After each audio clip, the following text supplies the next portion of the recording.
শুভ দুপুর বন্ধুরা। হ্যাঁ, বেবিসান একটু পজ করে দাও। আজকে বেবিসানের লাঞ্চ কি হচ্ছে সেটা আমি তোমাদেরকে দেখাবো। বেবিসান এখন ভাত খাওয়ার সাথে কার্টুনও খাচ্ছে।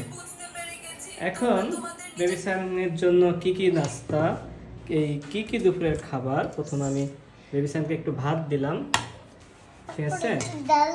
না, ডাল পরে, ডাল লাস্টে।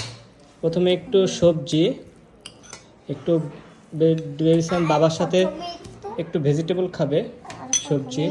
এরপরে আছে আমাদের যে বিট কপি, তারপর আছে কলার টমেটো, আর এটা সাতক্ষীরা ঘেরের ট্যাংরা, আর এদের সাতক্ষীরা থেকে আমরা হাঁসের মাংস নিয়ে আসছিলাম সেটা, এবং ডাল, বেবিসানের ফেভারিট। আমাকে দিচ্ছে, আমি তো ভাত নেই নাই।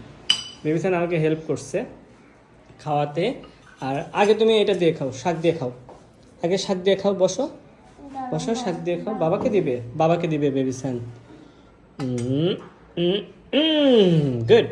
আচ্ছা বসো, এবার বসো বসো বসো বাবা। মাংস পরে, মাংস লাস্টে। আগে শাক খেতে হবে, তারপরে যে বিট কপি খেতে হবে। আমাদের বিট কপিটা ইন্টারেস্টিং না?